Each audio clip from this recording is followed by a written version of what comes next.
हजुरहरुलाई हाम्रो यस YouTube च्यानलमा स्वागत छ र आज हामी सधैँ चाहिँ शेयर बजार र शेयर बजार सम्बन्धी भिडियो लिएर आएका छौं र आजको भिडियोमा चाहिँ हामी टप 10 हट ट्रेन्डिङ स्टक लिएर आएका छौं जुन चाहिँ भर्खरै मात्र आईपीओ स्वीकृत भएको कम्पनी हो। यी कम्पनीहरुले तपाईहरुले आफ्नो वाच लिस्टमा राख्नुभयो भने पछि गएर तपाईहरुले राम्रो मुनाफा चाहिँ योबाट क्याप्चर गर्न सक्नुहुन्छ। र लागौ सिधै अब भिडियोतर्फ। भिडियोको पहिलो नम्बरमा छौं। पहिलो नम्बरमा रहेको कम्पनी हो vlucl जुन चाहिँ भिजन लुम्बिनी ऊर्जा रहेको छ। यसको ओपनिङ रेन्जको कुरा गर्नुपर्दा 121 देखि 365 को ओपनिङ रेन्ज पाएको थियो भने यसले आफ्नो पहिलो कारोबार 365 मा गरेको थियो। अहिले चाहिँ यसको प्राइसको कुरा गर्नुपर्दा 540 रहेको छ र यो चाहिँ अहिले 550 को हाईलाई टेस्ट गरेर 540 मा झरेको हो भने पछि पनि यसले राम्रो वृद्धि गर्न सक्छ र यसमा चाहिँ केही रिस्क चाहिँ बढिरहेको छ रिवार्ड भन्दा र तपाईहरुले सोचेर लगानी गर्नुहुन यसमा अनुरोध रहेको छ।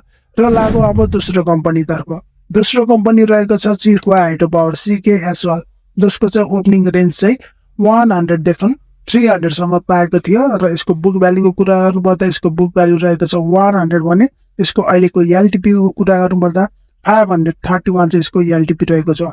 यसले आफ्नो पहिलो कारोबार चाहिँ 300 बाट सुरु गरेको थियो भने अहिले चाहिँ यो 531 सम्म कारोबार भइरहेको कम्पनी हो।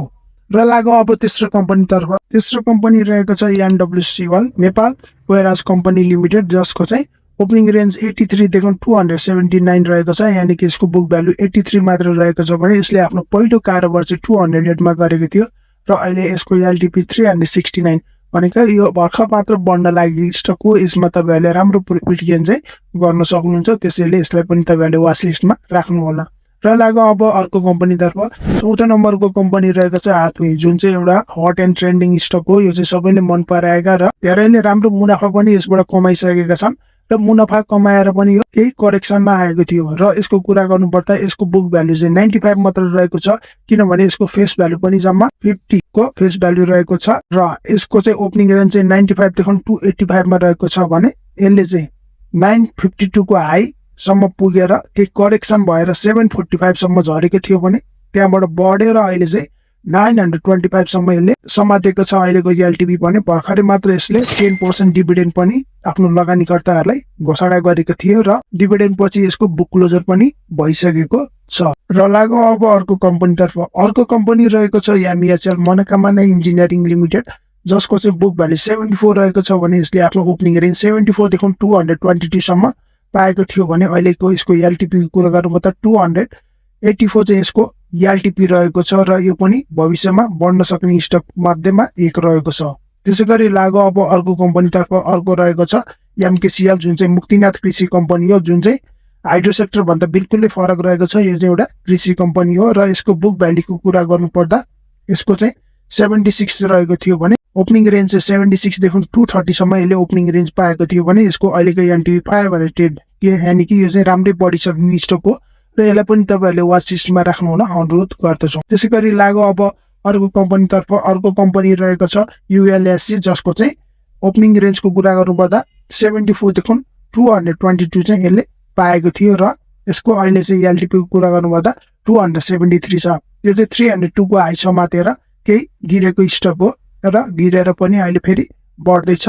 यो चाहिँ भविष्यमा बढ्न सक्ने प्रबल सम्भावना भएको कम्पनी हो। अब लागौ अर्को स्टकतिर। अर्को रहेको छ NRM जुन चाहिँ एकदम हट एन्ड ट्रेन्डिङ स्टक हो। यसमा पनि लगानीकर्ताहरूले निकै राम्रो मुनाफा चाहिँ खाइसकेका छन् र यो चाहिँ निकै माथि पुगेर झरेको स्टक हो। यो चाहिँ 230 बाट बढ्न थालेर 470 को हाईसम्म समातेर केही झरेको थियो। 380 सम्म यो झरेको थियो भने अहिले 400 को चाहिँ यसको एलटीपी रहेको छ र यसको कुरा गर्नुपर्दा यसबाट मुनाफा पनि तपाईहरुले राम्रै खान सक्ने सम्भावना रहेको छ।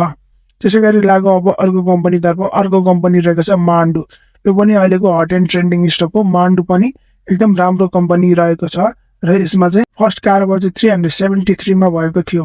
124 देखि 373 चाहिँ यसले ओपनिङ रेन्ज पाएको थियो। यानी कि यसको बुक भ्यालु 124 छ भने फर्स्ट कारोबार चाहिँ 373 मा भएको थियो भने अहिले चाहिँ यसको कारोबार 708 मा चाहिँ भइरहेको छ। एलटीपी 708 रहेको छ भने यसले भर्खरै मात्र आफ्नो लगानीकर्ताहरूलाई 10% क्याश डिभिडेन्ड घोषणा गरेको छ। त्यसैगरी बोनसमा अर्को कम्पनी रहेको छ सोना। त्यही पनि तपाईहरुले वाच लिस्टमा राख्नु होला। र अर्को रहेको छ समाज लघु वित्त। यो पनि तपाईहरुले हेर्न सक्नुहुन्छ। त्यसैगरी तपाईहरुले हाम्रो भिडियो कस्तो लाग्यो राम्रो लाग्यो लाइक शेयर र सब्स्क्राइब गर्नु होला र आगामी दिनमा पनि हामीसँगै रहनु होला। यस्तै शेयर बजार र शेयर बजार सम्बन्धी भिडियो हामीले लिएर नै आउनेछौँ। र अर्को भिडियो तपाईँहरूलाई कुन टपिकमा चाहिएको छ त्यो पनि कमेन्ट गर्नु होला। यति भन्दै हामी बिदा हुन चाहन्छौँ। हस्त नमस्ते। अब 2024 को शेयर बजार चाहिँ राम्रो रहोस्, सबैको पोर्टफोलियो हरियो होस् र सबैले कमाउनुहोस् भन्दै यति भन्दै बिदा हुन चाहन्छौँ।